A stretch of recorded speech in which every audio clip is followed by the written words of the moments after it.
There's this one sound, a sound that pretty much every single one of us made when we were just figuring out the world. And no, it's not crying, it's not laughing, it's not even that first big word like mama. It's something a little weirder. Just think about it for a second. What was the very first sound you made completely on purpose? The first time you realized that you, with your own body, could make a noise. That was the moment you figured out you could actually manipulate the world around you. That's it, that weird, bubbly raspberry sound a baby makes when they realize their lips and their voice can do something together. And that's not just some random noise, That's the gateway. That's the first time a human discovers the pure, simple joy of controlling their world through sound. But why is it so powerful? And how does that power stick with us for our entire lives? Okay, let's really get into this. So we're going to go on this incredible journey with sound, from the way we make it to how our brains actually receive it and, react to it. And we're going to start with the most basic reason we make sound in the first place. It's not always to communicate some grand idea. Sometimes it's as simple as saying, I am here. So get this. This number comes from a 2010 study in infant behavior and development. Researchers were watching over 60 newborn babies, and they saw something fascinating. The babies would cry even when they were fed, they were clean, and they weren't in any obvious pain. So what was going on? Turns out, the cry wasn't about pain at all. It was a signal of presence. It was the baby's only way of shouting, hey, I'm here, don't you forget about me. It's this primal, fundamental announcement of existence. And what that tells us is that from our very first moments on Earth, sound is the tool we use to prove we exist in the world. And this idea, it just keeps building, because sound isn't just about existing, it's about defining exactly who we are. Our voices aren't static things. They're these dynamic, changing announcements of our identity. And you know what? We are definitely not alone in this. I mean, look at the animal kingdom. It's everywhere. Animals use sound to signal who they are, what they want, and sometimes even to deceive. Gorillas beat their chests to show everyone who's boss. Frogs inflate their throats to attract a mate. And this is where it gets really clever. A 2020 study in Nature Communications found that some birds actually mimic the sounds of predators that don't even live nearby, just because they learned that a certain sound creates fear. Sound becomes this incredible tool for survival, and even for trickery. And for us humans, our voice starts by announcing our biological identity. A child's voice is typically high-pitched, but then puberty hits, hormones change the larynx, and the voice deepens. Now, it's not just some random physical quirk. It's a sonic announcement to the entire world that says, I am becoming an adult.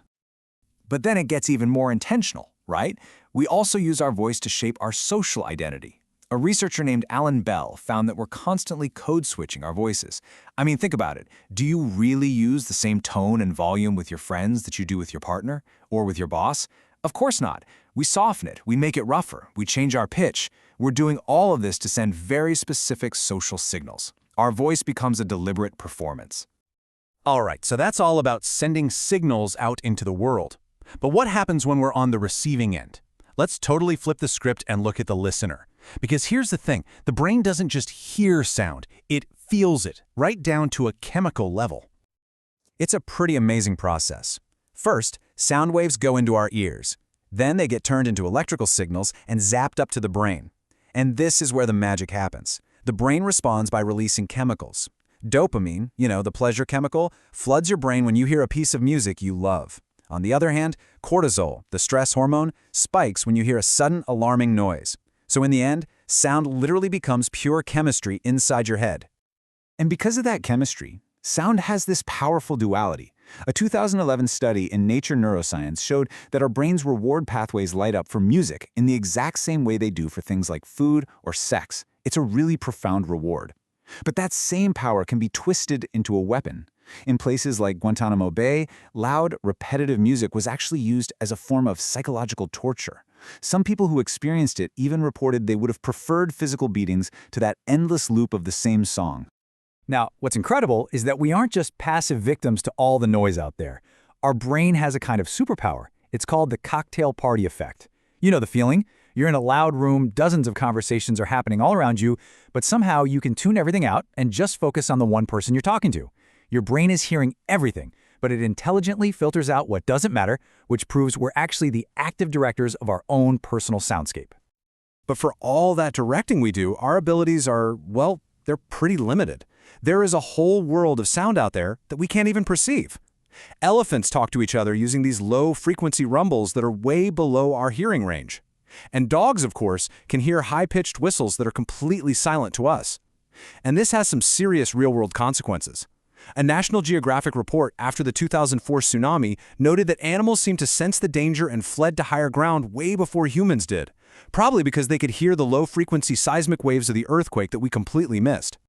Okay, so let's pull all these threads together. When you combine our biological need to make sound, our brain's deep chemical reaction to it, and this vast spectrum of sounds in our environment, you get something truly incredible. A silent, unspoken language that pretty much governs our world. I mean, this language is literally all around us. A fire alarm, a car horn, a clap of thunder. None of these are words, but we understand their meaning perfectly.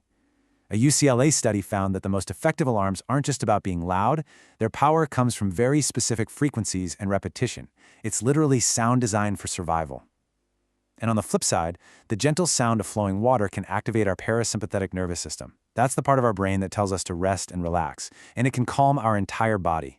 The environment is constantly speaking directly to our biology. But here's the final twist. The meaning of this language, it's not universal, it's cultural. For example, in Japan, speaking with a loud voice can be seen as really rude, but in Brazil, it's often a sign of passion and enthusiasm. A study from Harvard even found that the exact same vocal tone can be interpreted in completely opposite ways depending on the culture. So, while the physics of sound is universal, its meaning is entirely man-made. And that really brings us to the heart of it all. From a baby's first babble to a warrior's battle cry, from a stadium roaring with cheers to a lover's whisper. Behind every single sound we make and every sound we hear, there's a story of survival, of deception, of joy, or of fear. But one thing is always true. Sound, before it's ever information, is a feeling. So the next time you speak, or even just listen, think about that hidden power. Think about the chemistry it's creating in someone's brain, the identity it's announcing to the world, the feeling it's generating. What story is your voice telling right now?